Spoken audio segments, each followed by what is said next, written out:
A aula, vamos continuar com magnetostática, né, que a gente começou na aula passada. A gente estava vendo o movimento da presença do campo magnético. Deixa eu compartilhar a tela. Lá, pronto. Vamos aí. Eu acho que a gente terminou a aula, né? Onde que a gente estava? Bom, deixa eu fazer uma revisãozinha, então, que a gente lembra. Na aula passada, a gente começou a considerar cargas em movimento. A gente viu assim, né? Foi mencionando resultados de alguns experimentos, né? Entre os quais, mais importante, seria o seguinte: se eu tiver uma carga, nossa carga de prova, que é grande agora, ela agora tem um movimento qualquer, né? Ela tem um movimento qualquer, eu tenho uma velocidade V, eu vou colocar... Eu não vou ficar sempre colocando esse índice V da carga aqui, não, tá? Mas agora, no início, pelo menos, vou deixar bem claro que a velocidade aqui é a velocidade dessa carga aqui. Né? A gente viu que se essa carga aqui estiver em movimento e tiver outras cargas por perto que também estão se movimentando, então, por exemplo, eu tenho um fio condutor aqui no qual tem cargas passando, cargas se movimentando dela, eu chamo isso de uma corrente elétrica, que hoje a gente vai definir precisamente o que é. Eu vejo que essa carga de prova agora ela sofre a ação de uma outra força, uma força que não é carga de prova vezes campo elétrico. Ela pode sofrer essa força que a gente está chamando de força de Coulomb também. Mas existe uma outra força também que a gente pode escrever em termos de um outro campo, um campo magnético, é uma força meio esquisita, né? Vou colocar, por enquanto, também um índice Fmag aqui, a força magnética, né? Ela, experimentalmente, a gente vê isso. Essa força diferente, ela depende do valor da carga de prova, depende da velocidade dessa carga de prova e do produto vetorial dessa velocidade com esse outro campo que a gente está introduzindo agora, que é o campo magnético.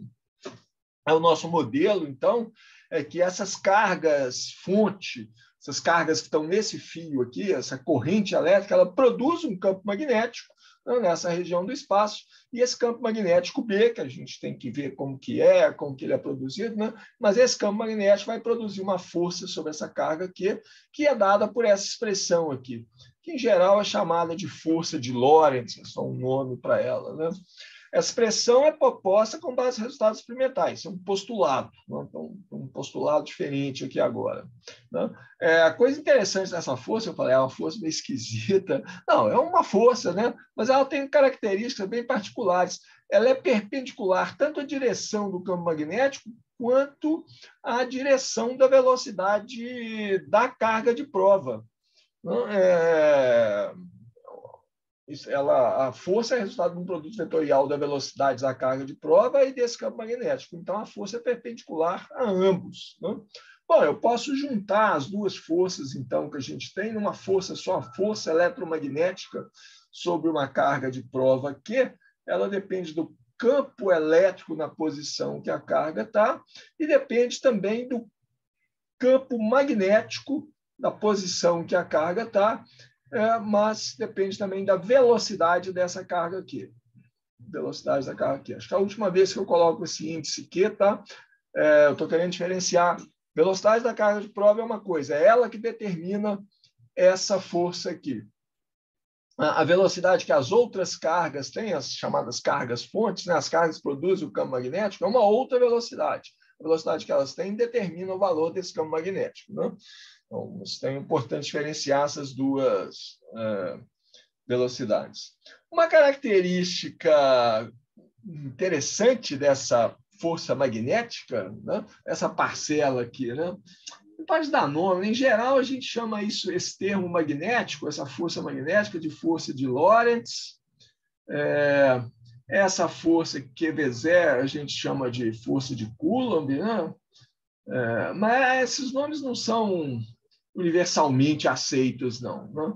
Em geral, mesmo, quando fala força de Lorentz, a gente já entende a soma das duas, essa força devida tanto ao campo magnético quanto ao campo elétrico. Uma característica curiosa dessa parte magnética da força aqui, essa força magnética, é que ela não faz trabalho.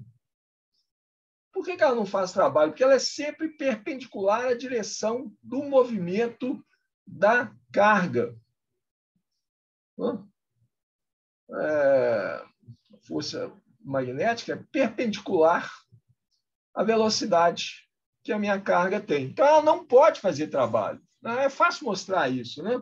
O trabalho feito por uma força é a integral dessa força, produto escalar com dl, é uma integral sobre o caminho que a partícula está fazendo, né? Ao ir do ponto 1 até o ponto 2, é o trabalho feito para levar, o trabalho feito pela força F para levar a partícula do ponto 1 até o ponto 2.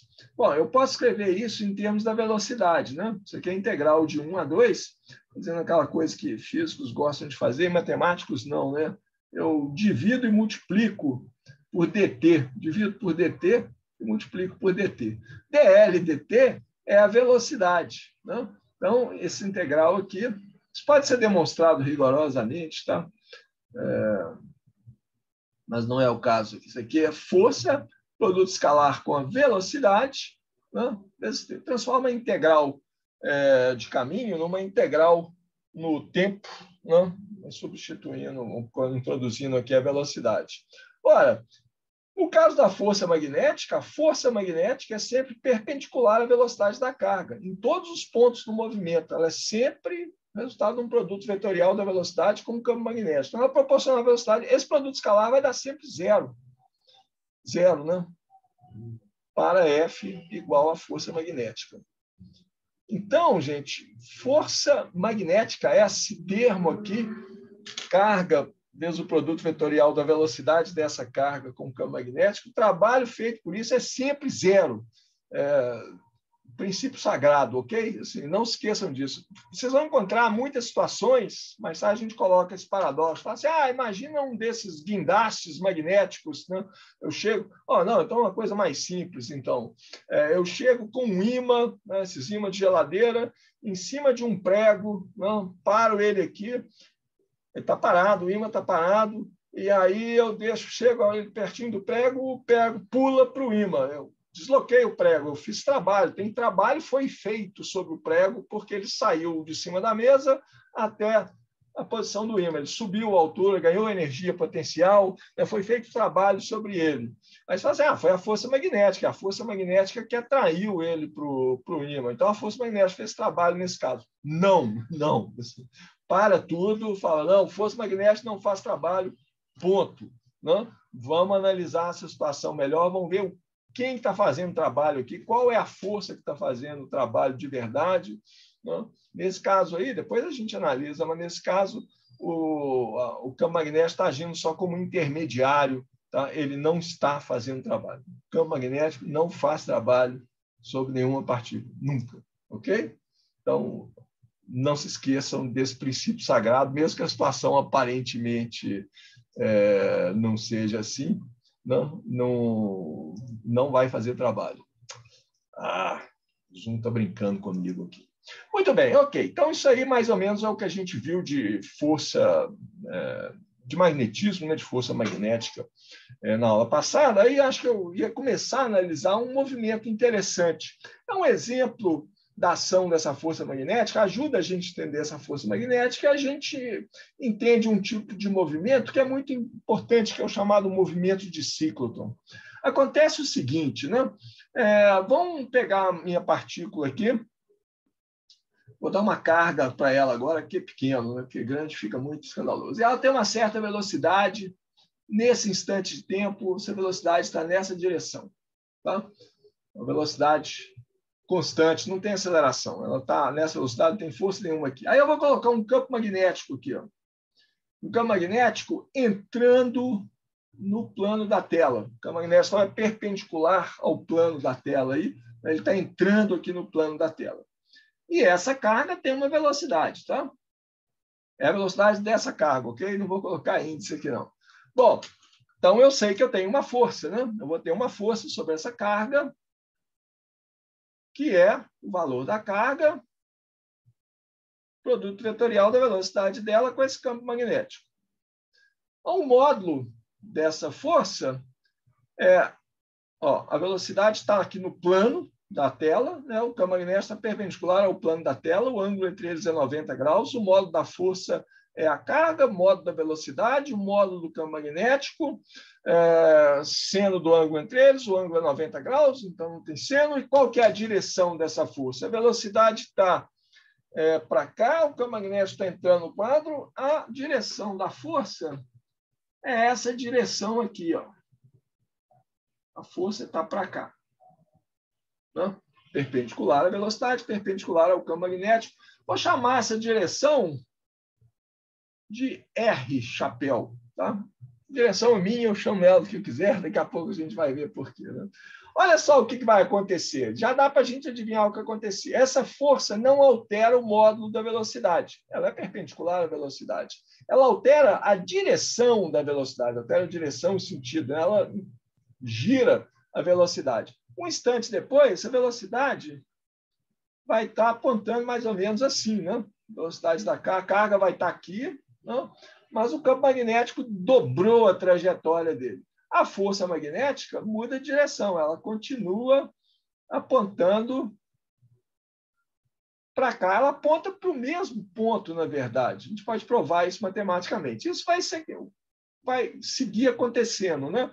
Um instante depois, a carga está aqui, com velocidade que mudou devido à ação dessa força, a direção e o sentido da velocidade mudaram. O módulo da velocidade, não. A força tem sempre o mesmo valor e ela está sempre apontando uma direção R chapéu que vai mudando, né? A direção, eu chamei de R chapéu, sintomaticamente, isso aqui é a direção da força. Porque ela está apontando sempre em direção a um ponto central. Então, essa direção R é uma direção radial, né? Vou chamar de menos R, né? Está afastando daquele ponto, mas não importa. Ok, resumo da história. A trajetória que essa partícula vai descrever vai ser uma trajetória circular. Vai ser uma trajetória assim, eu já desenhei um círculo aqui. Tá?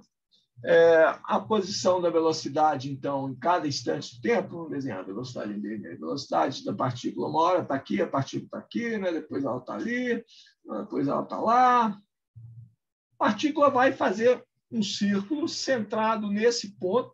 Tá? A força está sempre apontada em direção ao centro da trajetória. É essa força aqui. Por isso que eu chamei ali de R chapéu. É uma força centrípeta. O R chapéu está mudando o tempo todo, né? E a velocidade também, né? Então, não podemos esquecer disso. Então, essa força é uma força centrípeta. Que a gente pode mostrar, então, né, que é uma força cujo módulo é massa da partícula, né, massa partícula de carga Q, vezes o quadrado da velocidade dividido pelo raio da trajetória. Vocês sabem mostrar isso aqui, né? Você pode mostrar isso.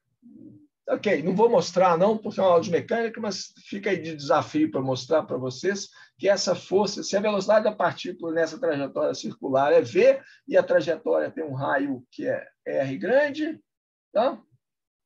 O módulo da velocidade é sempre o mesmo, então ela descreve um ângulo de 2π num tempo t, né? A velocidade angular é um ômega, que é V sobre R. Não? Ela descreve um ângulo de 2π, né, num tempo t, a frequência é 1 sobre f, uma volta, ok. Ômega v sobre r, e a força é mv ao quadrado sobre r. Mas essa força centrípeta é a força magnética, cujo módulo a gente viu que é QV vezes B. Não? Então, eu posso escrever isso aqui, ó, daqui eu posso tirar o valor da velocidade, né? Nessa igualdade aqui, eu posso tirar o valor da velocidade. A velocidade, então, vai ser Q vezes B, só corta V e V aqui, né? Q vezes B vezes R dividido por M. Não? Como o ômega é V sobre R, né, eu posso achar, eu acho uma expressão para velocidade angular, ou frequência angular, né, do movimento dessa partícula, que é Q vezes B sobre M.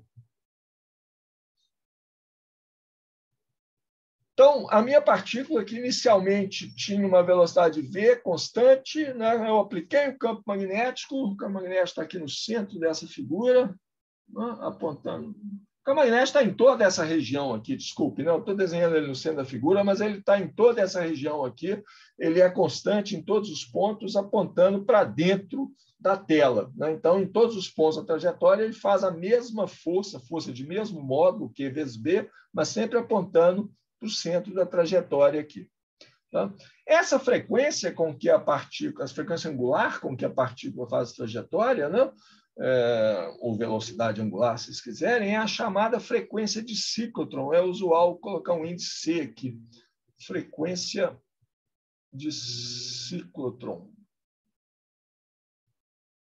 Esse nome vem do fato de que os primeiros aceleradores de partícula que foram criados, né, eles funcionavam baseados nessa força aqui. Você pegava um feixe de partículas, elétrons, por exemplo, né, acelera eles usando um campo elétrico numa certa direção, dá uma velocidade para eles usando um campo elétrico, né, e aplica um campo magnético perpendicular à velocidade, o elétron vai descrever essa trajetória circular. Mas você quer que o elétron cada vez ganhe mais velocidade, né? Então, ao longo dessa trajetória circular, o que o pessoal fazia era aplicava... Aqui eu tinha um capacitorzinho nessa região do espaço que aplicava um campo elétrico no elétron, né? Acelerava ele um pouco mais ainda. Aí eu tenho que, simultaneamente, aumentar o campo magnético para manter o raio da trajetória a mesma, né? Então, os primeiros aceleradores de partícula eram baseados nisso aí. Você pegava uma partícula carregada, né? Acelerava ela com um campo elétrico e aplicava um campo magnético para manter ela nessa trajetória circular. Para que você quer manter uma trajetória circular? Porque se você é só acelerar a partícula, ela vai embora, né? Daqui a pouco você está correndo atrás dela até ela está, sei lá no Rio de Janeiro, depois, e você quer acelerar isso até velocidades relativísticas, né? Usando esse método aí, você vai aplicando o campo elétrico e, simultaneamente, vai aumentando o campo magnético para manter o raio da trajetória constante, né? Sabendo a massa da partícula, a carga dela, né? Aí, para uma dada velocidade, você precisa de um certo campo magnético para ter o mesmo raio, né? Então, assim, para manter o R constante, massa e carga da partícula são constantes. Para manter R constante, se a velocidade aumenta, eu tenho que aumentar B. Né? Então, eu posso ir aumentando a velocidade, usando um campo elétrico para acelerar a partícula, e aumento, ao mesmo tempo, o campo magnético para manter ela na trajetória circular. Então, eu posso chegar em velocidades relativísticas, assim, 0,9, 0,999 da velocidade da luz, né? Mas a partícula está contida aqui nessa região do espaço. Né? Então, isso era usado para fazer experimentos de física de partículas, ou também para gerar radiação, né? Uma partícula acelerada emite radiação, a serviço do curso Eletromagnetismo 2, né? Partículas carregadas aceleradas emitem radiação eletromagnética. Né? Basicamente, aceleradores de partículas ainda funcionam assim, né? O síncrotron, qual a gente tem... Na verdade, a gente tem dois no Brasil, né? Tem o original e agora tem o Sirius, que já está funcionando. Ele basicamente é esse tipo de movimento que as partículas fazem lá, usando campo magnético para manter a partícula na trajetória fixa e campos elétricos para acelerar ela. Ok. Uma sequência desse movimento, nesse movimento de ciclotron, é se fazer o seguinte: imagina que a sua partícula, além dessa velocidade perpendicular ao campo magnético, né? Então, eu tenho lá, de novo a situação, né? Eu tenho um campo magnético, agora eu vou desenhar aqui no plano, eu tenho um campo magnético na direção, coloquei ele na direção menos Z, né? Então, eu tenho um campo magnético B, que tá, deixa ele nessa direção, tem um campo magnético B na direção menos Z, tem módulo B e está na direção menos Z chapéu, direção menos Z chapéu está aqui para baixo, tá? O sistema de eixos é assim, ó. Z chapéu, X chapéu. Tá? E a velocidade, vou colocar a velocidade agora, uma velocidade que não é toda perpendicular ao campo magnético, não. Ela não está na direção x-chapéu só. A velocidade pode ter uma componente que está na direção z-chapéu, vou chamar ela de v paralelo, e tem uma componente perpendicular ao campo magnético, que eu vou chamar de v perpendicular, que está na direção x-chapéu.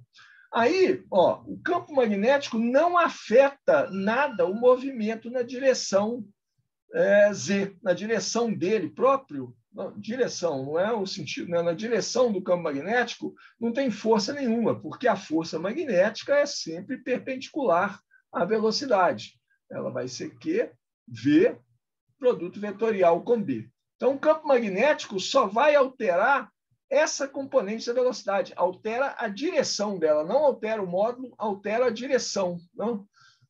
Mas não mexe aqui. A partícula continua andando ao longo da direção z-chapéu com a mesma velocidade. O que acontece? O resultado disso aí eu vou ter um movimento de ciclotron, igualzinho àquele que a gente viu antes, no plano XY, e vou ter um movimento com velocidade constante na direção z. Eu tenho a partícula descreve uma hélice, um movimento helicoidal, que é outro tipo de movimento importante também. A gente encontra com frequência esse movimento. Vou copiar a figura aqui do livro. Já estamos no capítulo 5 do livro, hein? A gente já consegue ver o final do curso ali no horizonte. Olha só, esse é um movimento ali, campo B aqui, na direção menos z-chapéu, na figura 5,6 do nosso livro. A partícula tem uma velocidade v paralelo na direção z, não? Está apontado na direção mais z. Então, o movimento que ela descreve é essa hélice aqui, né? O raio dessa hélice é aquele raio da órbita de ciclo que a gente acabou de calcular no slide passado, aí, na imagem anterior aqui, né? Dessa expressão aqui, né? Sabendo a velocidade da partícula, e aqui é a componente da velocidade perpendicular ao campo magnético, né? Eu acho o raio da trajetória, conhecendo a carga, a massa e o campo magnético, né? Mas na direção z, o movimento da partícula não é alterado, ela vai descrevendo essa hélice, né? Com um passo que depende do valor dessa velocidade aqui. Né? Outro movimento importante. Mais um movimento interessante, esse eu não vou discutir em detalhes, não, só vou falar da física, porque ele é um exemplo do livro. Então, só vou mencionar aqui outro movimento interessante. Vou passar por isso. Não, deixa aqui mesmo. Acho que dá para espremer aqui. Outro movimento interessante é quando você tem um campo elétrico e um campo magnético perpendiculares entre si, aplicados ao mesmo tempo na sua partícula. Eu tenho, então, um campo elétrico e tenho um campo magnético, B, que é perpendicular ao campo elétrico. Por exemplo, eu posso ter o campo elétrico na direção Z e o campo magnético na direção X. O que acontece com uma partícula assim? Só quero ver a física do problema, tá? Isso aqui é o exemplo 5.2 do livro. Então, vocês podem fazer essas contas lá. Esses exemplos do livro, não quero ensinar ninguém a estudar, não, tá? Mas esses exemplos do livro, a minha sugestão é assim, não olhe simplesmente o exemplo e vai olhando o que ele está fazendo. Lê o enunciado. O exemplo é sempre assim, é um problema, né? Ele coloca um problema e aí ele mostra a solução. Você lê o enunciado e tenta resolver você mesmo. Assim, como é que eu resolvo isso aqui? Vou tentar resolver. Se não estiver conseguindo resolver, vai olhando o que ele faz. Né? Se conseguir resolver tudo, ótimo. Aí depois compara com o jeito que é feito lá no livro. Bom, mas esse exemplo 5.2, então, ele estuda essa situação. Eu tenho uma partícula de carga Q. Inicialmente, ela está em repouso. Tá? E aí eu aplico um campo elétrico na direção Z. Um campo elétrico Tem módulo E e está na direção Z, que é essa direção aqui, e perpendicular a ele eu aplico um campo magnético B, que está na direção, essa aqui vai ser a direção X chapéu, né? E essa aqui vai ser a direção Y chapéu. Aqui é X chapéu. X chapéu, produto vetorial como chapéu, dá o Z chapéu, está certo. Bom, então minha partícula Q está aqui, eu coloco ela na origem aqui, ó. Coloco ela na origem aqui com velocidade zero. O que acontece? O campo magnético não faz força nenhuma sobre ela, porque ela está parada, mas o campo elétrico faz. Então, no instante inicial, o campo elétrico acelera essa partícula na direção do campo elétrico, supondo que a partícula tem carga positiva, né, e o campo elétrico está apontado para cima. Então, ela vai ganhar uma velocidade V0 na direção do campo elétrico. Assim que ela ganha essa velocidade, o que acontece? Aí o campo magnético começa a fazer uma força sobre ela. V, produto vetorial com B, vai dar uma força na direção Y, né? Então, vai aparecer uma força sobre essa partícula assim que ela começar a se movimentar, aparece uma força nessa direção, que não vai alterar o módulo dessa velocidade, mas vai alterar a direção dela. Então, um instante depois, a partícula está andando, sei lá, assim, né? A velocidade dela, V1, está assim, né? A direção do campo da força magnética, a direção do campo elétrico continua a mesma, então o campo elétrico continua acelerando ela para cima, mudando o módulo dessa velocidade, mas só a componente nessa direção. O campo magnético, a força magnética gira, a força magnética agora está assim, né? Esse aqui em verde é a força magnética, que é o V produto vetorial com B, né, vezes a carga da partícula. A força magnética gira também, né? Então, a velocidade gira de novo, a força magnética gira. Conclusão da história, vou copiar a figura do livro, vou deixar para vocês fazerem as contas, tá? Para mostrar, achar esse movimento. É um movimento assim, ó, a imagem do movimento. Vou desenhar a figura pequenininha, ela está lá no livro, todo mundo tem um livro. Vou deixar ela pequenininha para ela caber aqui. Vou deixar ela grande primeiro, para a gente ver ela, depois eu vejo, né? Então, aqui, ó, a partícula estava inicialmente aqui na origem, o campo elétrico acelera ela para cima. Assim que ela ganha velocidade, o campo magnético faz uma força. V, produto vetorial com B, dá uma força inicialmente na direção Y. Aí a partícula gira, né, começa a escrever esse movimento, ela vai descrever um arco de círculo, né? Tem um momento aqui, ó, que a força magnética está para baixo, oposta à força elétrica, freando a partícula. Aqui a partícula começa a diminuir a velocidade, porque o campo elétrico, o módulo da velocidade do campo elétrico está freando ela, né? Então ela vai indo, até chegar ao repouso aqui de novo. Quando ela chega nesse ponto A aqui, não tem, a velocidade dela é zero, não tem mais força magnética, mas tem a força elétrica que puxa ela para cima de novo. E aí a coisa vai se repetindo, ela sai toim, pulando aqui assim, né? Você, que movimento bobo, isso aí é pouco provável de acontecer, nunca vai acontecer. Olha, para mim, esse é um movimento muito importante. Na minha tese de doutorado, há muitos anos atrás, é um tipo de movimento que eu fui obrigado a analisar. Eu estava estudando transporte elétrico em materiais semicondutores, numa situação em que eu tinha um campo elétrico e um campo magnético fortes, todos os dois muito intensos, né, aplicados nesse material semicondutor. Então, os elétrons nesse material faziam um movimento desse tipo. Legal, né? Muito legal. E aí tem um monte de efeitos interessantes que não vem ao caso agora analisar, né? É um movimento chamado cicloide. Então, se vocês olharem a minha tese de doutorado lá, tem uma análise desse livro. Foi a parte mais fácil da tese de doutorado, mas mais fácil de escrever, né? Porque é um livro-texto de eletromagnetismo. Qualquer livro de texto de eletromagnetismo tem isso aí. Eu reproduzo a solução desse exemplo 5.2 lá. Muito bem, a gente já se divertiu bastante, eu já lembrei de coisas do passado, né?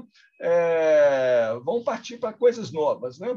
A gente está considerando agora movimento de cargas, e uma coisa que passou meio batida aqui agora foi corrente elétrica. Cargas e movimentos formam uma corrente elétrica, mas a gente precisa definir, então, precisamente o que é corrente elétrica, tá? Então, próxima coisa que nós vamos fazer aqui agora é definir, né, precisamente o que é uma corrente elétrica. Vamos achar uma expressão matemática para corrente elétrica. Tá? Bom, a definição de corrente elétrica, por enquanto eu vou chamar de I minúsculo, mas para chamar de I minúsculo ou I maiúsculo, tanto faz, tá? Eu posso definir corrente elétrica em palavras como sendo o seguinte: é a quantidade de carga elétrica,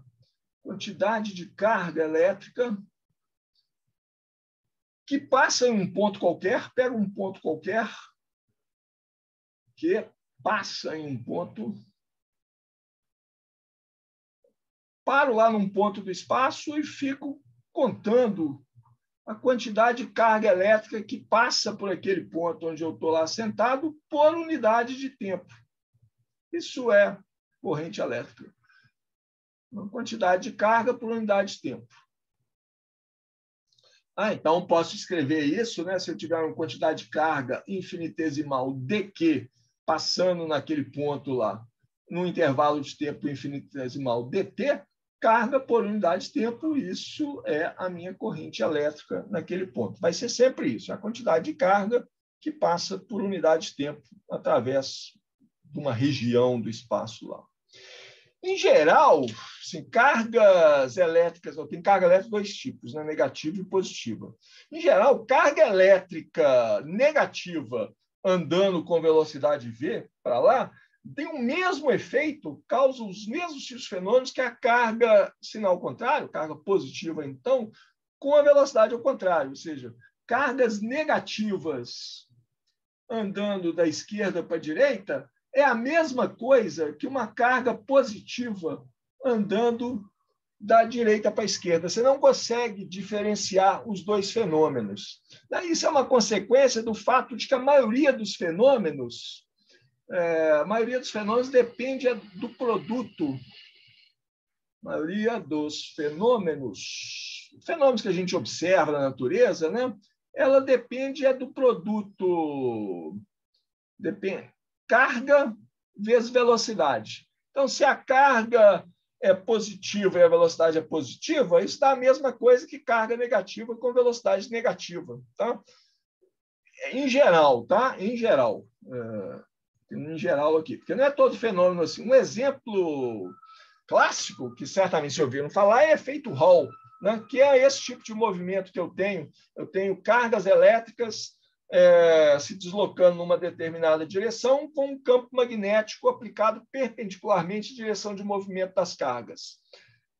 Numa situação assim, aparece, como a gente acabou de ver nesse movimento cicloide, né, aparece uma força que é perpendicular à velocidade das cargas e perpendicular ao campo elétrico, né? Mas o sentido dessa força depende se a carga é positiva ou negativa. Então, as cargas elétricas elas vão se deslocar para a direção, cargas elétricas positivas vão para a direção mais y, como nesse movimento ciclóide que a gente acabou de ver, cargas elétricas negativas vão na direção menos y. Esse fenômeno é o chamado efeito Hall, né?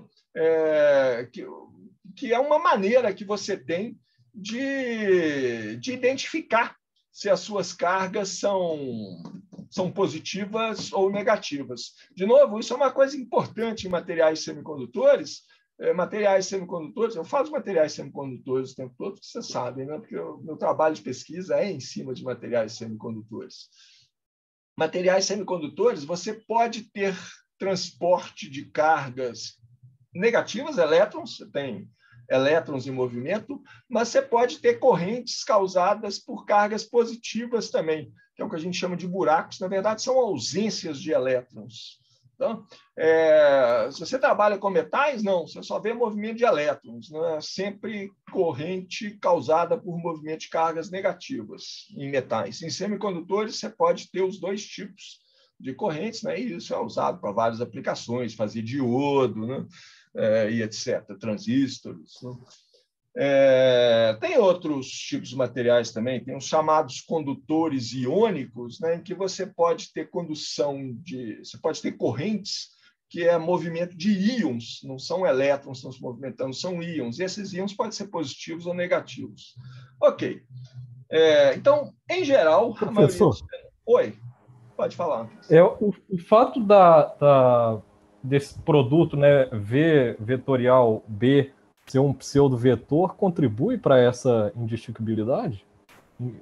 Não, não. O fato de ser um pseudo-vetor não afeta isso aqui, não.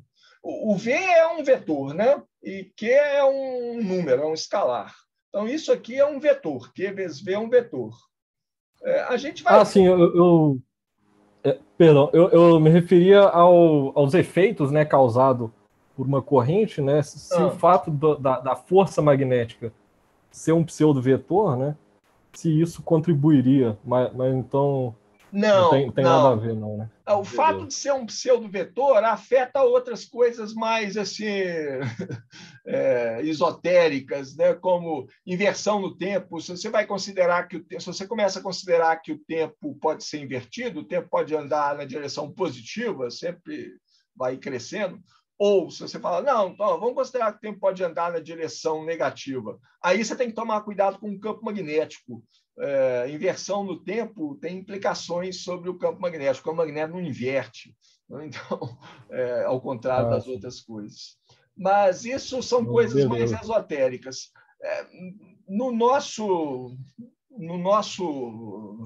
Nossa área de interesse aqui, nosso foco aqui, o fato de o campo magnético ser um pseudo-vetor é uma curiosidade matemática. Ele não vai atrapalhar a gente em nada.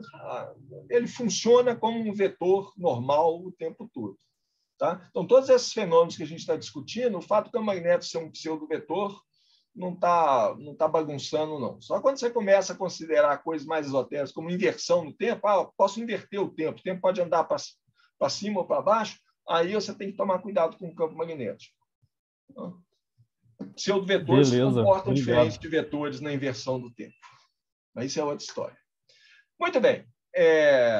Uma outra observação sobre corrente, agora é uma limitação que a gente vai fazer. A gente vai considerar inicialmente, tá? Correntes elétricas, vamos trabalhar aqui direto agora com correntes elétricas, vamos trabalhar com correntes elétricas que eu vou chamar de estacionárias, correntes elétricas estacionárias. Melhor nome, acho, em inglês tem um nome muito melhor, que é steady currents.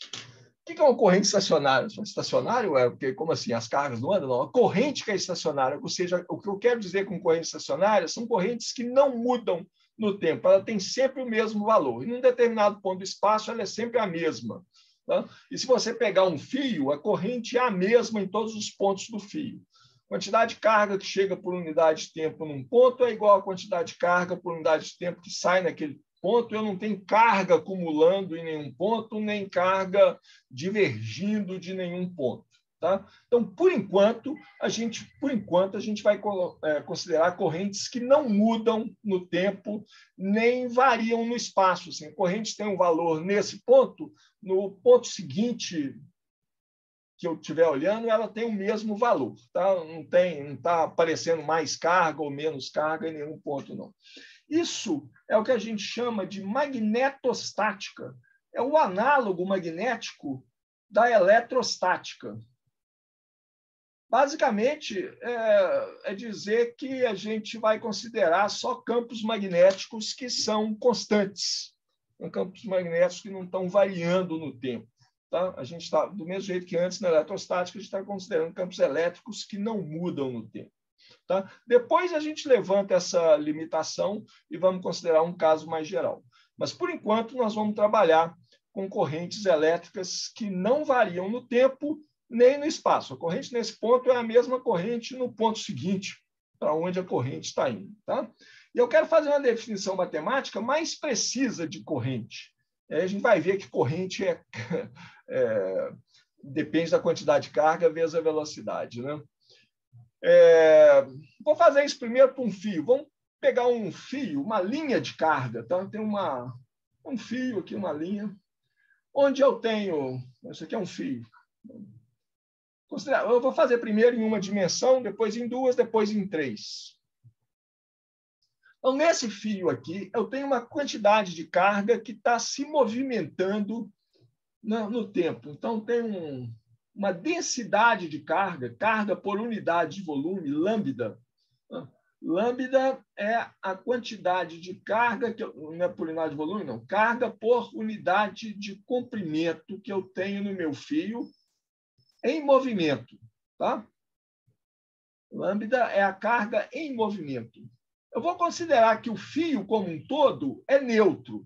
Tem uma certa carga lá no fio que está se movimentando. Se forem elétrons, por exemplo, tenho elétrons no meu fio que estão se movimentando, mas eu tenho cargas positivas, íons positivos, de mesmo modo da carga dos elétrons lá, mas que estão parados. Então, o fio é neutro, tá? Mas tem cargas que estão se movimentando lá. Tá?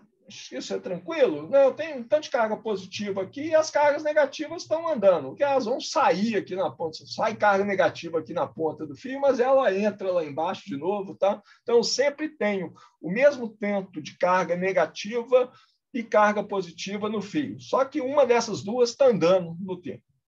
Então, elas têm uma velocidade, né? Elas têm esse pedacinho de carga aqui, tem uma velocidade v. Que pedacinho de carga?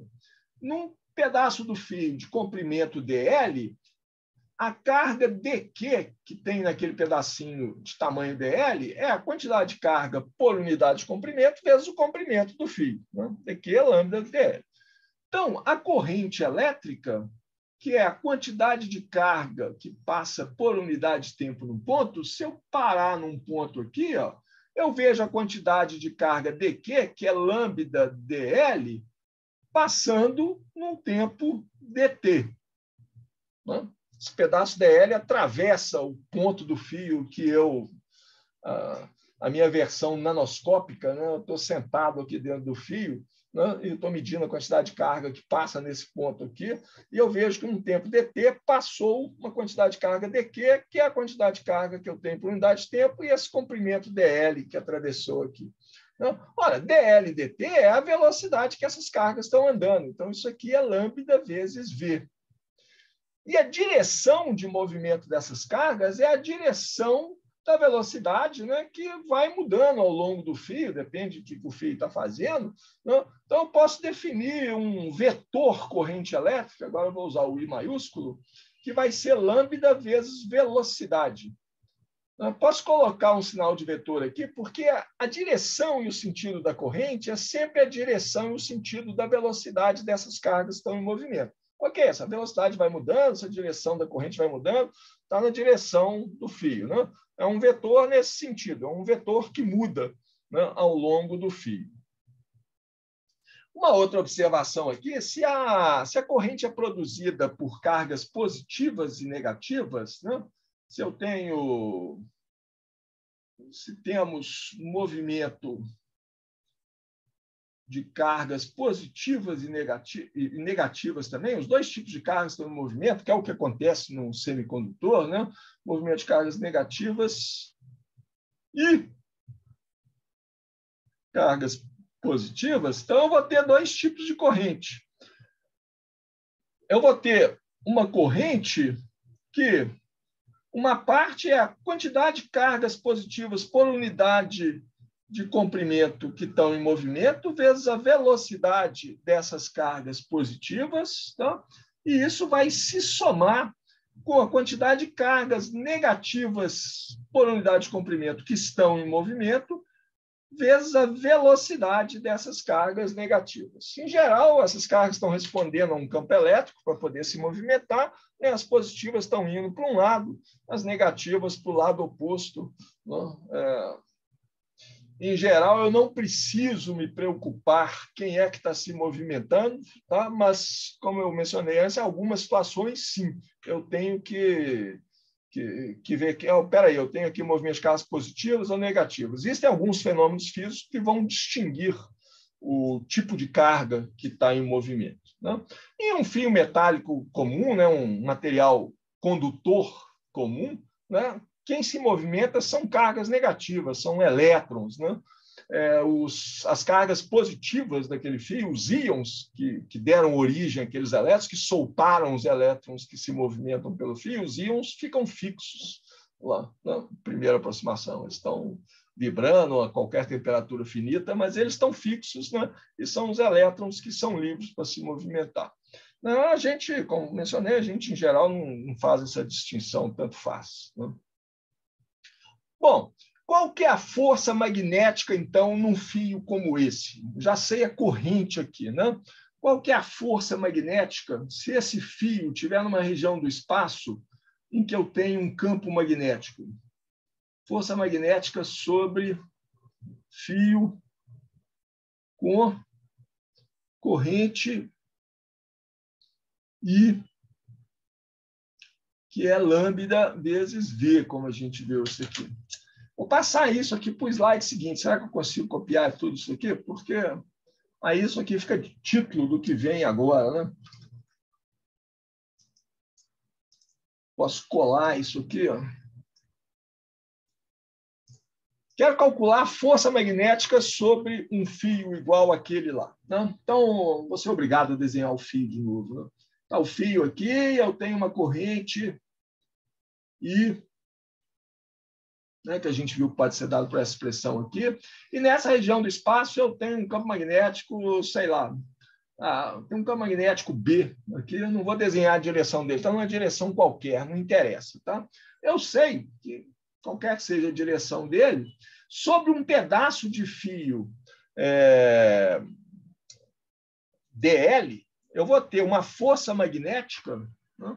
Então, se eu pegar um pedacinho de fio aqui, ó, vou pegar um pedacinho de fio aqui de comprimento DL, eu sei que naquele pedacinho eu tenho uma carga dQ, tá? E a força magnética sobre aquela carga dQ vai ser a velocidade dela, produto vetorial com o campo magnético naquele ponto. Né? Mas esse dQ eu posso escrever em termos da quantidade de carga que está em movimento no fio, por unidade de comprimento, né? Vezes o comprimento daquele pedacinho. Então, a força DF magnética, né? Vou parar de colocar o índice mag aqui, né? Nós estamos falando de força magnética. A força magnética sobre aquele pedacinho do fio é a carga do pedacinho, que é lambda dl, né? Vezes a velocidade dessas cargas, produto vetorial com B. Ora, o lambda vezes V, não? Quantidade de carga por unidade de comprimento vezes a velocidade, é a corrente elétrica. Então, isso aqui é a corrente elétrica. Eu tenho que tomar cuidado aqui, né? O V está fazendo produto vetorial com B. Então, é a corrente elétrica, produto vetorial com B, né? Que multiplica o DL. Certo? Essa aqui é a força sobre um pedacinho do fio. Se eu quiser a força sobre o fio todo, o que eu vou fazer? Eu vou integrar isso aqui sobre todo o fio. Né? Eu vou fazer a integral sobre o fio dessa força sobre cada um dos pedacinhos. E produto vetorial com B integrado sobre o fio dl. Tá? Eu confesso que colocar um sinal de vetor em corrente sempre me incomoda um pouco. Então, eu prefiro escrever essa expressão de um outro jeito. Vê, assim, olha, o sentido e direção da corrente I definida aqui é sempre o mesmo sentido do vetor dl, né? I e dl são sempre paralelos, não? São paralelos, porque todo ponto do fio, né? Eu posso definir um vetor dl aqui, que vai acompanhando o fio, né? Que eu vou percorrendo o fio, ele vai ter em cada ponto do fio o mesmo sentido que tem a corrente naquele fio, que tem a velocidade dos elétrons naquele fio. Então, eles são paralelos sempre. Então, eu posso transferir esse sinal de vetor para o DL, mas eu tenho que tomar cuidado com o seguinte, assim, não vai fazer assim, então vai ser B produto vetorial com DL? Não, porque aí eu estou invertendo a ordem dos fatores num produto vetorial. Então, tem que tomar cuidado para não inverter a ordem dos fatores do produto vetorial. Mas eu posso escrever a força magnética sobre esse meu fio, então, assim, ó, é I módulo da corrente, né? Só lambda vezes o módulo da velocidade, dl, na definição nossa usual de elemento de comprimento, né? No fio, produto vetorial com B. Eu estou integrando ao longo do fio, estou integrando no DL aqui, ao longo do fio todo, integral ao longo do fio, a mesma integral de antes, só transferir o sinal de vetor da corrente para o DL. com muito cuidado para não inverter a ordem dos fatores no produto vetorial. Bom, então essa aí é a expressão, eu acho que no segundo grau essa expressão é chamada F igual a Bill, né? Alguma coisa assim, porque no segundo grau a gente sempre considera casos em que o campo magnético é perpendicular ao fio, né? Perpendicular à direção da corrente. Então, esse produto vetorial aqui se dá só módulo de B vezes o módulo de DL. Você fala, a corrente é constante, todos os pontos, que é o caso que a gente está considerando aqui, né? Essa integral dá simplesmente o comprimento do fio. Então, a força fica igual a campo magnético vezes corrente vezes o comprimento do fio L, né? É a mesma expressão agora, só que na forma que vale para um fio com um formato qualquer, né? Fazendo curvas no espaço aí, o campo magnético também pode estar numa direção qualquer em relação ao fio. Bom, isso aí é para um fio, né, em uma dimensão. Vamos fazer para duas dimensões. Vamos considerar a corrente numa superfície. Né? Eu posso ter isso facilmente, né? Eu pego uma chapa metálica, por exemplo, e faço uma corrente elétrica passar por ela, aplico um campo elétrico. Não vou arriscar fazer esse desenho, não. Vou copiar do livro aqui a figura para a corrente, uma chapa condutora. Aqui, ó. Vou aumentá-la um pouquinho. Figura 5.13 do livro. Esse cinza claro aqui é uma chapa condutora na qual tem corrente passando. Não preocupa com esse K aqui por enquanto, não, nem esse DL perpendicular, já vamos introduzir isso aqui. Eu tenho um movimento de cargas aqui, então eu tenho cargas passando nessa chapa e elas estão andando nessa direção indicada aqui, na direção do fluxo de cargas, é essa aqui. Eu tenho cargas assim. Bom, eu posso definir uma densidade superficial de corrente que vai ser esse K. Esse K aqui é um vetor, né? Então, vou colocar um sinal aqui para não ter dúvidas. K vetor. Então, vou fazer o seguinte, vamos voltar lá à nossa definição original de corrente. A corrente que passa num pedacinho dessa chapa aqui, DI, é igual à quantidade de carga que passa por unidade de tempo naquele pedacinho, dq, dt. Bom, vou tirar o sinal de vetor, né? Porque eu não estou colocando a direção dessa corrente aqui. A quantidade de carga passa por unidade de tempo num ponto dessa carga lá.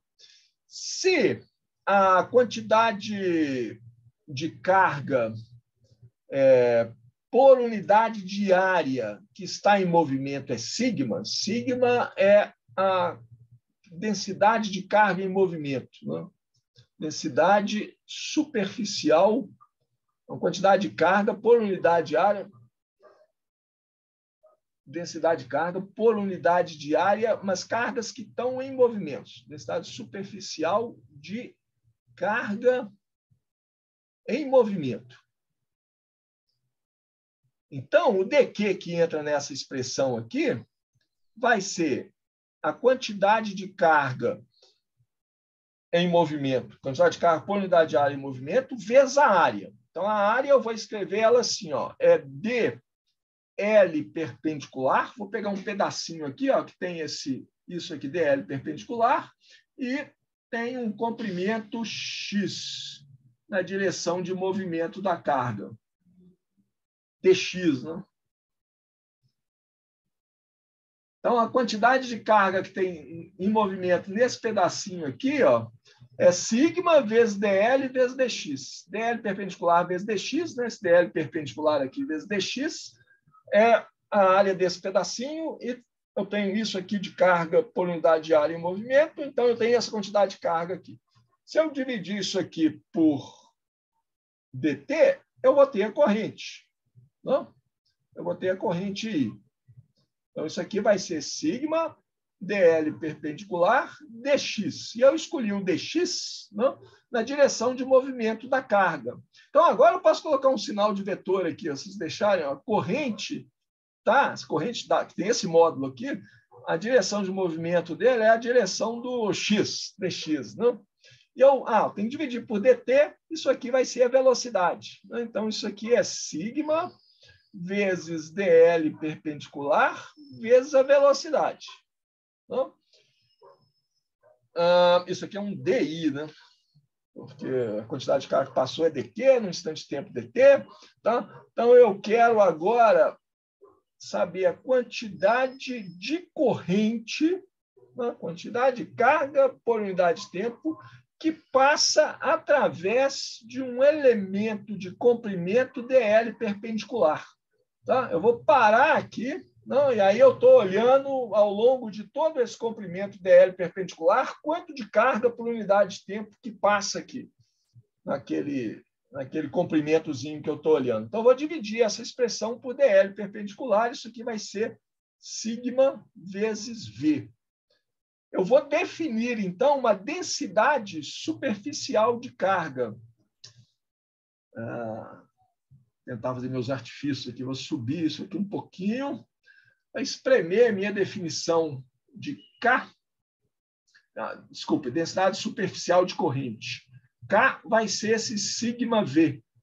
É a quantidade de corrente por unidade de comprimento perpendicular à direção dessa corrente. Tá? Então, esse K, essa densidade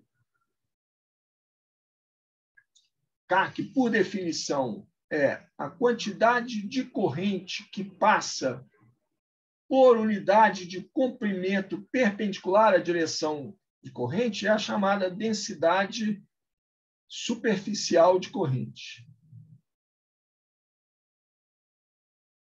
Tá? Que é o sigma vezes V. É análogo ao que a gente viu antes, né? Aqui eu tenho a densidade superficial de corrente, é a densidade superficial de carga em movimento vezes a velocidade dessas cargas. Se a gente voltar aqui atrás, eu vejo que a quantidade de corrente que eu tenho em um fio é a quantidade, a densidade linear de cargas em movimento vezes a velocidade dessas cargas, lambda vezes v. Aqui, numa superfície, eu tenho sigma vezes v. Bom, qual é o próximo passo? Eu quero calcular qual que é a força magnética que vai atuar sobre essa chapa, né? Se eu tiver um campo magnético presente nessa região, né, onde está a chapa, tem uma corrente, tem cargas em movimento. Se tiver um campo magnético aqui, eu vou ter uma força sobre elas. Né? Então, é fácil, a mesma sequência de antes. Né? Sobre um elemento de área daquela chapa lá, onde tem um tanto de corrente, né, vai atuar uma força sigma, desculpa, uma força dF, que é igual a quantidade de carga que eu tenho lá no elemento de área vezes a velocidade dessas cargas, produto vetorial com o campo magnético. Essa quantidade de carga que eu tenho lá, eu posso escrever ela como a quantidade de cargas em movimento, né, vezes a área de um pedacinho lá, que é o dl perpendicular vezes dx. Né? Vezes dA, né? Isso daí. Posso colocar a carga vezes a área de um pedacinho. Não preciso particularizar, porque é um pedacinho numa direção, na outra. Assim, um elemento de área lá da superfície. A quantidade de carga é sigma dA. Tá? Então, a força vai ser sigma dA vezes B. Né? A força sobre esse pedacinho de área infinitesimal dA é sigma dA V produto vetorial com B. Mas o sigma vezes o V, não, a gente viu aqui atrás, sigma vezes V é a densidade superficial de corrente. Então, eu posso escrever essa força sobre esse pedacinho como sendo K, vou manter a ordem do produto vetorial, né? K, produto vetorial com B, vezes a área daquele pedacinho dA. Se eu quiser saber a força no fio todo, eu tenho que integrar sobre a superfície toda, né? Então, a força vai ser integral desse dF sobre toda a superfície de K, produto vetorial com B, vezes o dA. É a expressão, né, para em duas dimensões, uma corrente em duas dimensões, análoga que a gente achou antes, né, para a corrente num fio, sobre a força corrente num fio. Ó, densidade especial de corrente, produto vetorial com B, vezes o elemento de área. Se eu voltar aqui atrás, a força sobre a corrente num fio é a corrente, vamos olhar essa de cá, né? É a corrente, produto vetorial com B, vezes um pedacinho do fio lá integrado no fio todo, DL, análogo a esse de cá. O que vem em seguida? Isso aqui é a força sobre a superfície, né? Essa força sobre a superfície toda. Se eu estiver integrando sobre toda a superfície, isso aqui é a força sobre a superfície. Se eu integrar só sobre uma parte da superfície, é a força sobre aquela parte da superfície. Termino pela a área em que eu integrá-la. Vocês já adivinharam o que vem em seguida aqui agora, né? Fizemos em uma dimensão, duas dimensões, falta três dimensões. Tem que fazer a mesma coisa em três dimensões aqui agora. Então, em três dimensões, eu vou definir uma densidade volumétrica de corrente, que é uma grandeza importante, é o que a gente vai trabalhar boa parte do curso aí para frente, com essa densidade volumétrica de corrente, que em três dimensões é o caso mais geral, né? É a mesma coisa de antes, tá? Vou pegar um objeto agora, só que agora é um sólido. Não vou arriscar desenhar isso, não. Vou copiar a figura do livro aqui. Meu desenho vai ficar muito feio. Então, vou copiar essa figura do livro, que é um objeto em três dimensões, um pedaço do objeto aqui em três dimensões, né? Eu tenho corrente, tenho cargas em movimento nesse fio aqui, tá? Andando aqui nessa direção indicada pelo fluxo. E o que eu vou chamar de corrente é a quantidade de carga que passa por unidade de tempo através de uma unidade de área perpendicular à direção de movimento dessas cargas. Tá? Vou chamar isso aqui, ó, J, que é a densidade... Olha, em geral, a gente chama isso de densidade corrente, simplesmente, tá? Como eu acabei de falar, isso aqui é a grandeza que a gente vai trabalhar, em geral, é o J, é a densidade. Se quiser o nome completo, nome e sobrenome, é a densidade volumétrica de corrente, né? É a quantidade de corrente, né? Quantidade de carga que passa por unidade de tempo, né? Então, o DI... Vou colocar um sinal de vetor, que essa carga está se movimentando. Esse J tem a mesma direção do movimento das cargas, né? Isso aqui é a quantidade de carga que passa por unidade de tempo numa determinada unidade de área perpendicular. Então, eu vou dividir isso aqui pela quantidade, pela área perpendicular à direção de movimento das cargas. A perpendicular, né? É a área perpendicular à direção de movimento das cargas. Bom, posso usar o mesmo raciocínio que a gente fez antes, né? Esse DI aqui, o modo desse DI ali é DQ, quantidade de carga, né, que passa por unidade de tempo. Né? Isso aqui vai ser ρ vezes dA perpendicular vezes um dx, né? Dx vai ser... Vou pegar uma caneta preta aqui. Eu vou aproveitar para colocar um sinal de vetor nesse J aqui, né? Então, eu pego um comprimento dx aqui, ó. Então, estou pegando esse volumezinho aqui, tá? Então, a quantidade de carga que tem nesse volumezinho de comprimento dx e área dA perpendicular é ρ dA perpendicular dx. Se eu dividir isso pelo dt, eu tenho a corrente, não? A corrente DI. Se eu colocar um sinal de vetor aqui no X, indicar, X não é a direção X chapéu, não, tá? É a direção de movimento da corrente. Tá? Então, é a mesma direção dessa corrente aqui. E isso aqui, então, vai ser ρ dx dt é a velocidade, é um jeito melhor de colocar do que esse dx aqui, né? Que é a direção de movimento. Vou chamar de dl, né? Vamos chamar de dl, porque x está parecendo que é a direção X, e não é a direção X, é a direção em que a corrente está se movimentando. Então, é complicado, mas vale a pena. Isso aqui é um comprimento DL, Então, volta para a caneta. Isso aqui é um comprimento DL, né? E aí ele tem direção e sentido, que é a direção e sentido do movimento dessas cargas, né? O ρ é a densidade de cargas em movimento, né? Então, dl dt é a velocidade dessas cargas. Cheguei à conclusão de que isso aqui é ρ. Faltou o dA perpendicular aqui, né? O J, por definição, é DI dividido por dA perpendicular. Vou dividir isso aqui, né? Então, eu chego na expressão análoga às expressões que a gente achou antes.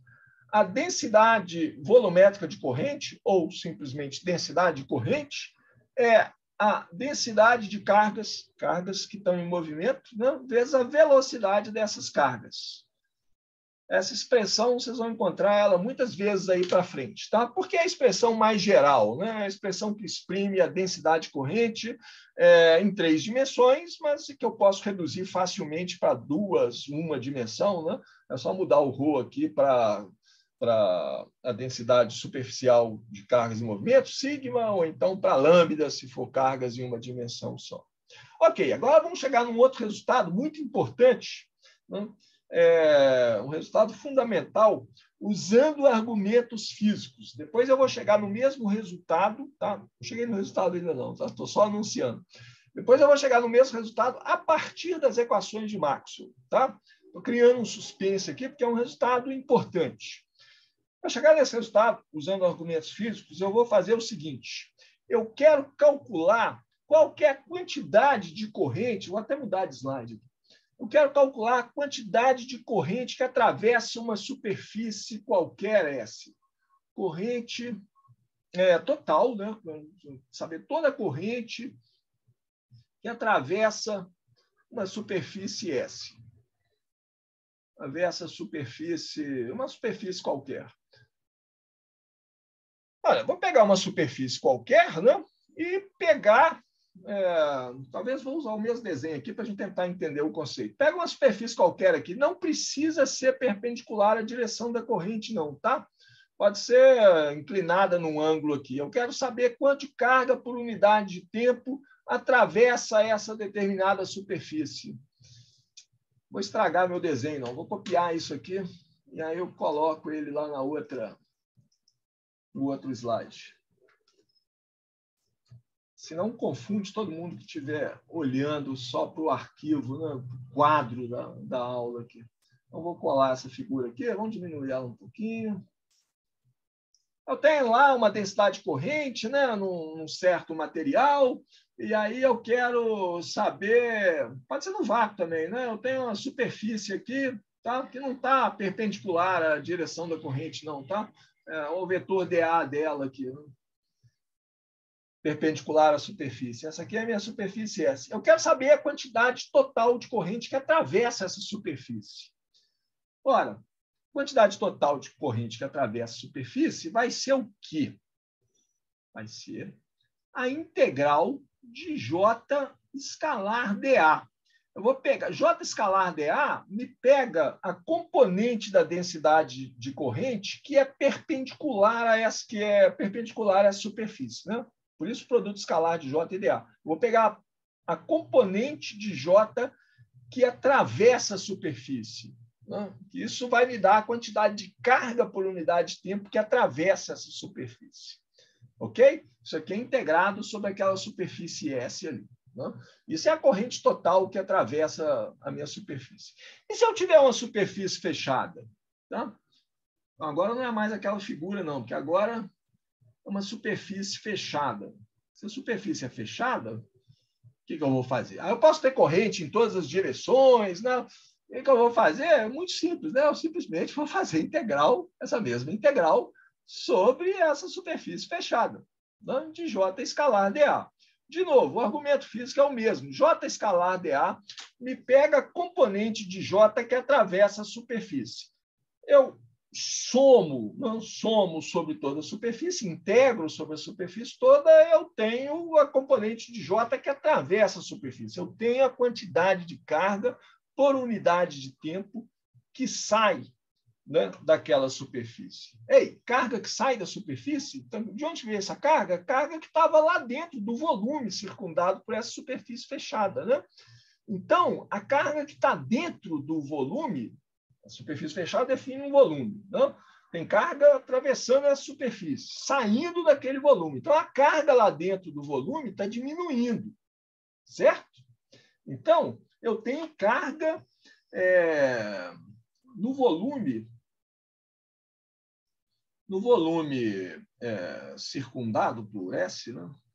O volume cuja fronteira é a superfície S, eu vou ter uma diminuição de carga lá dentro. Se tem carga saindo, se a carga estiver entrando, eu vou ter um aumento de carga. Se tiver carga saindo, eu tenho uma variação de carga. Eu tenho um dQdt acontecendo lá dentro. Um dQdt que vai ser negativo se a carga está saindo da superfície. Então, tem que tomar cuidado para colocar aqui. O que é dQ? É a quantidade de carga por unidade de volume que eu tenho dentro da superfície, tá? Integrado no volume todo, de tal. Ok? Se essa grandeza aqui é positiva, esse sinal menos me garante que a carga está diminuindo lá dentro. Tá bom? Isso aqui é a quantidade de carga. Vou colocar um sinal menos aqui, né? A quantidade de carga. Estou supondo que a quantidade de carga está saindo da superfície, porque eu considerei isso aqui como positivo, né? Quantidade de carga que sai da superfície, isso aqui, se isso aqui for positivo, isso aqui é positivo, esse sinal menos aqui me fala que a carga lá dentro do volume está diminuindo. Tá? Então, essas duas coisas têm que ser iguais. Né? A quantidade de carga que atravessou a superfície que cerca o volume tem que ser igual à diminuição de carga lá dentro da superfície. Então, a integral de J escalar dA, né, sobre a superfície fechada, essa aqui, né? Essa aqui.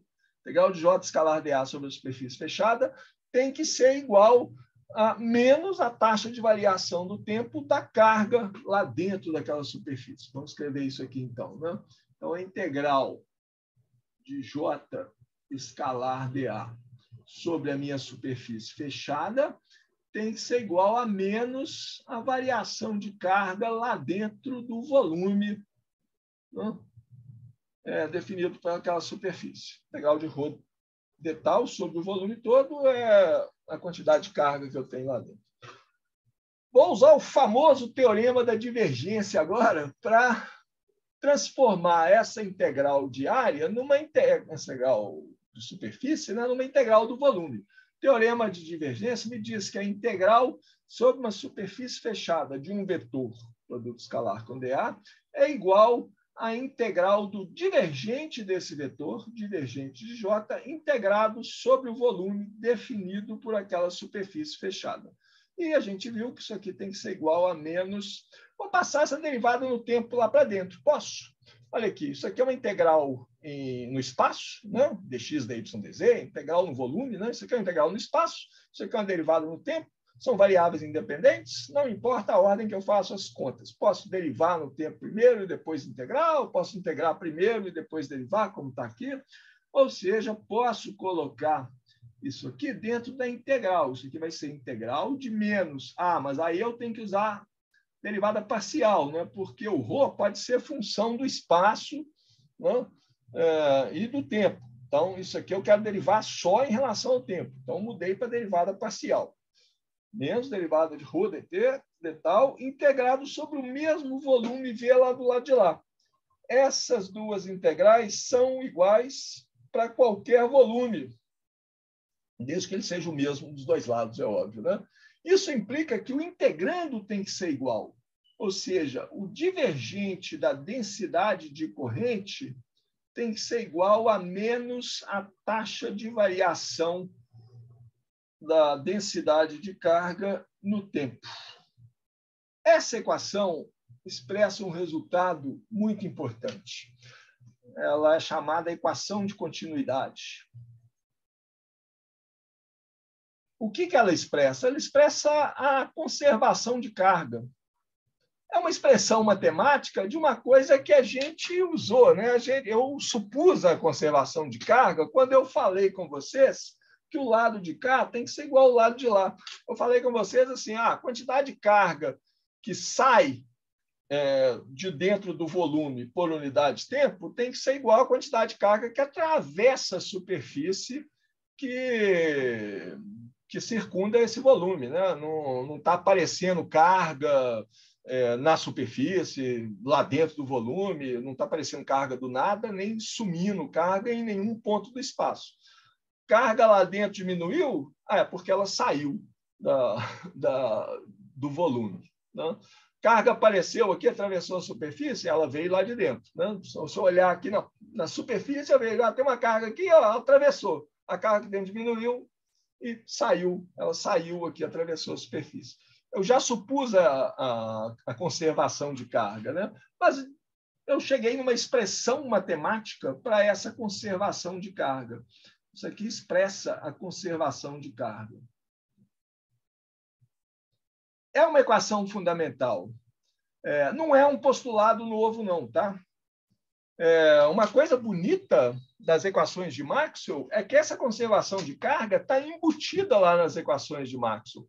Quando a gente chegar mais no final do curso, né, acho que vai ser no final, é capaz de ser na última aula, porque eu preciso das equações de Maxwell na forma completa. Quando a gente tiver a forma completa das equações de Maxwell, é possível a gente deduzir essa equação de continuidade a partir das equações de Maxwell, né?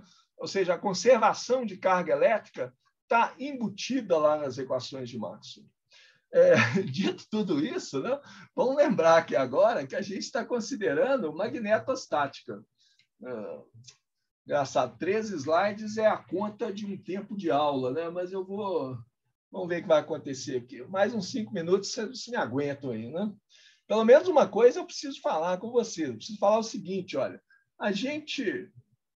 como a gente falou antes, né? Por enquanto, pelo menos, a gente vai estar trabalhando na magnetostática. Ou seja, eu estou considerando correntes estacionárias, correntes que não variam. Não é correntes, não, é correntes. A gente está considerando correntes estacionárias. Por estacionárias, eu quero dizer correntes que não mudam. Elas não mudam no tempo e não mudam no espaço. Ou seja, o divergente de J, a taxa de variação da corrente no espaço é zero. Isso implica, então, a equação de continuidade me diz que o divergente de J é menos a taxa de variação da densidade de carga no tempo. Então, isso significa que a quantidade de carga que eu tenho por unidade de volume, por enquanto, não vai mudar. Tá? Dρ dt é zero em todos os pontos. Por enquanto a gente estiver na magnetostática.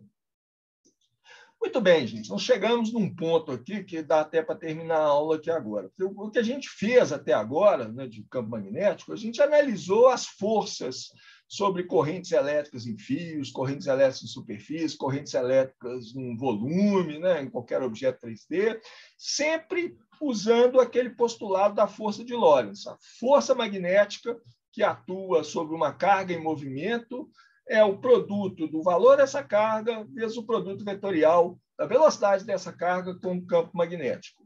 Mas que campo magnético é esse? Está faltando um elemento essencial aqui agora, né? A gente precisa considerar, assim, como é que eu acho esse campo magnético? Ok, eu sei que esse campo magnético é produzido por outras cargas lá que estão em movimento. As cargas a gente chama de cargas-fonte. A fonte de um campo magnético é uma corrente elétrica, né? É carga em movimento. Assim, campos magnéticos são produzidos por cargas em movimento.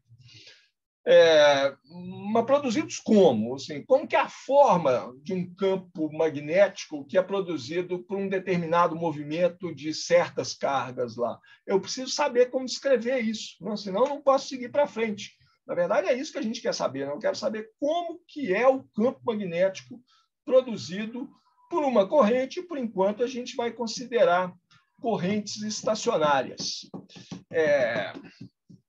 Apesar de estar num bom momento para parar a aula aqui agora, eu vou falar mais um tiquinho só, tá? Que aí a gente define isso, aí na aula que vem a gente já pode trabalhar com essa equação. Porque eu vou colocar uma coisa muito importante, eu vou colocar um outro postulado.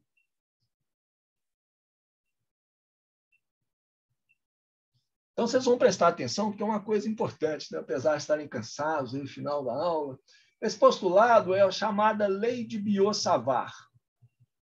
eu tenho que colocar ele na forma de um postulado. É impossível deduzir isso. É uma dessas coisas, né? Você faz um monte de experiências, passa uma corrente assim, passa uma corrente assado, né? Faz correntes de diferentes tipos e sempre determino como que é a forma do campo magnético produzido por essas correntes. E aí resumo as minhas observações numa equação matemática. Tá? Então, deixa eu fazer um desenho aqui para facilitar a gente entender essa equação matemática, esse postulado que eu vou colocar aqui. Vou pegar uma corrente num fio, então tem um fio aqui que tem uma corrente I nela. É rapidinho, tá, gente? Não vou abusar demais da paciência de vocês, não. Mais 5 minutos a gente termina a aula, ok? Tem uma corrente passando nesse fio. Vou pegar um pedacinho desse fio aqui de comprimento DL, tá? Eu preciso disso. Onde que está esse comprimento DL? Vou colocar um sistema de coordenadas aqui. Isso aqui é a origem do meu sistema de coordenadas. Origem. Em geral, só chamo de O, né? Vou mudar minha origem um pouquinho de lugar, porque o vetor posição desse elemento DL é esse aqui, ó. É o famoso R'. R' me dá a posição desse elemento do fio DL, onde tem uma quantidade de carga dQ, que é lambda vezes DL, que está em movimento. Tem uma corrente elétrica ali, né?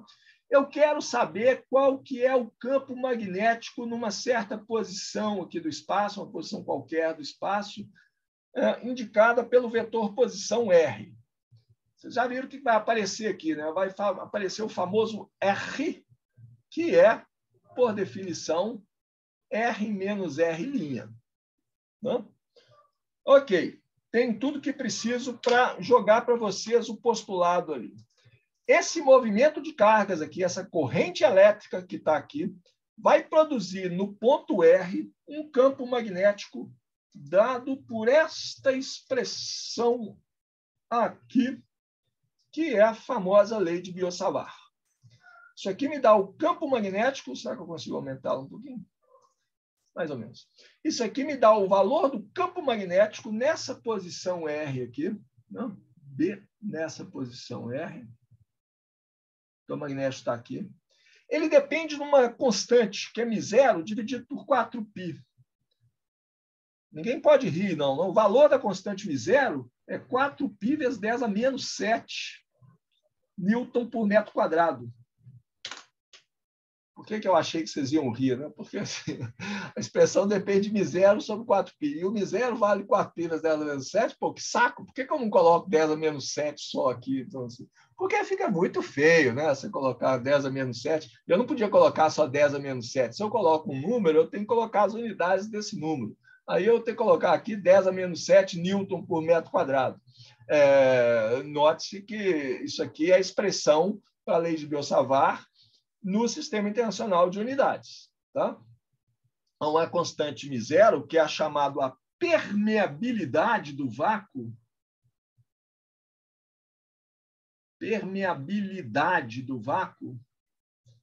permeabilidade não é a mesma coisa que permitividade, nem que permissividade. Né? Já encontramos a permitividade, agora encontramos a permeabilidade. Quando é campo magnético, se chama de permeabilidade.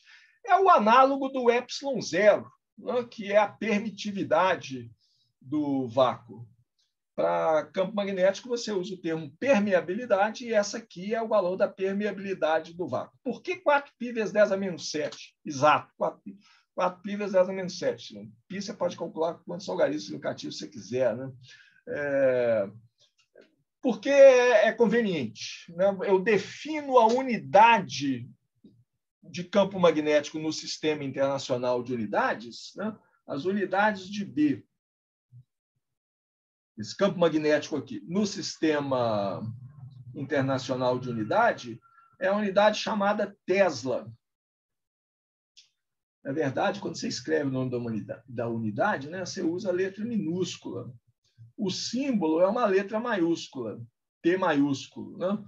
1 Tesla é 1 newton por ampere por metro, para colocar em termos das unidades fundamentais do Sistema Internacional de Unidades. Né?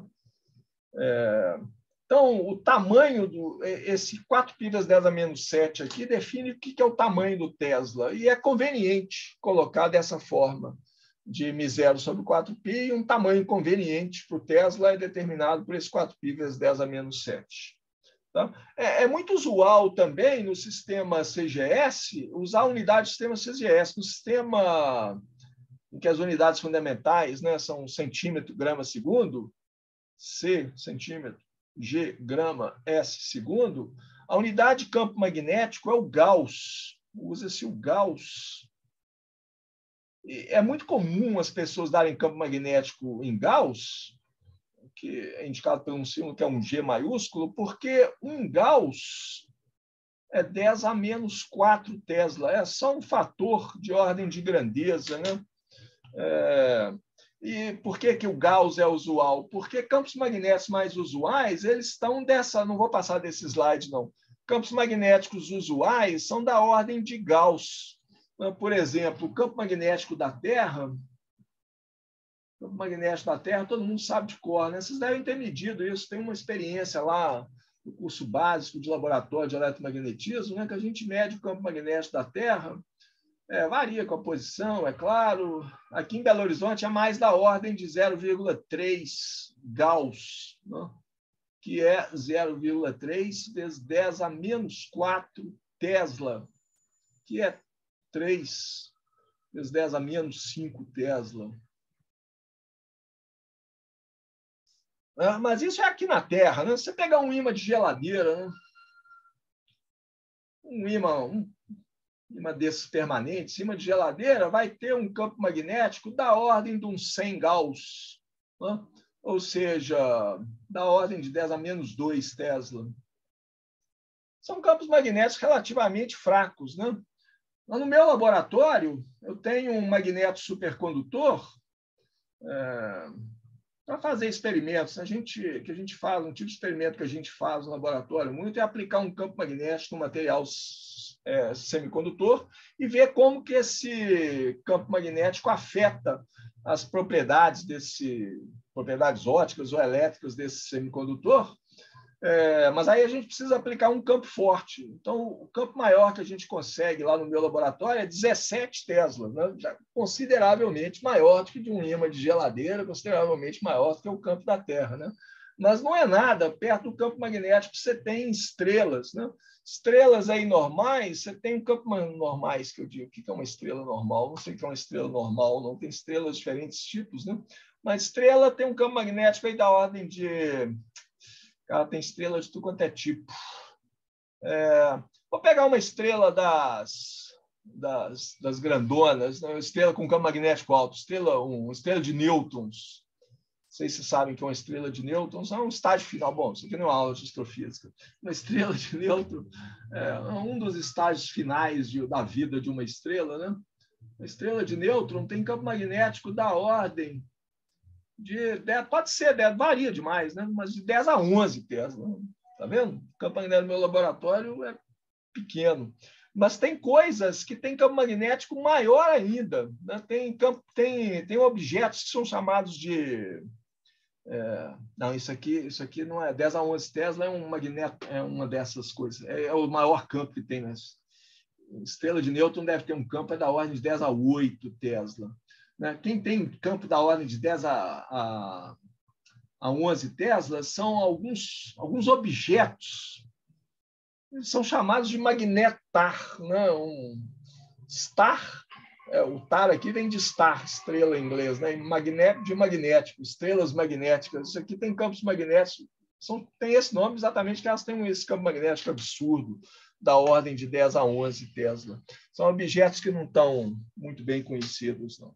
Bom, gente, eu vou parar por aqui, porque está andando muito, né? Só vou falar isso. Essa lei de Biot-Savart, que a gente viu aqui, eu vou terminar. Eu prometi que não ia passar desse slide, mas eu vou terminar colocando a lei de Biot-Savart de novo aqui, que ela me dá o campo magnético que é produzido por uma corrente I, né? Numa posição R, né, que está escondida atrás desse R aqui, né? Esse R aqui é R menos R'. R' é o vetor posição desse elemento de corrente I dl'. Né? R chapéu é o elemento unitário dessa direção. Então, essa aqui é uma integral complicada, porque eu estou integrando em cima de um vetor que varia com a posição. Se meu fio não for um fio em linha reta, essa integral é bem complicada, né? Um fio em linha reta, ou se for formar um círculo, ok, simplifica a vida. Mas, em geral, é uma integral bem complicada, né? Mas é exatamente análogo à lei de Coulomb, né? Isso aqui é o análogo magnético da lei de Coulomb. A lei de Coulomb, eu tenho também uma dependência. A lei de Coulomb me dá o campo elétrico, né? Causado por uma carga, uma distribuição de cargas. Então, eu vou ter aqui em cima carga, eu vou ter aqui embaixo o R ao quadrado, que me dá a distância daquele ponto que eu estou calculando o campo elétrico até a carga. Tem uma constante aqui na frente, que é 1 sobre 4πε0. Né? A gente gosta de colocar o 4π aqui, né? Por causa da simplificação para simetrias esféricas. Bom, mas eu vou parar por aqui, então, que já me alonguei demais. Na aula que vem, a gente trabalha com essa lei de Biot-Savart, né? Vamos entender ela um pouco melhor e vamos fazer 1 ou 2 problemas, né, usando a lei de Biot-Savart para a gente entender ela direitinho. Mas vou parar por aqui. Obrigado por terem tido a paciência de aguentar até agora. Né? Mas aí a gente termina num bom momento, que aí na aula que vem a gente já pode começar com a lei de Biot-Savart. Né, trabalhando já com a lei de Biot-Savart.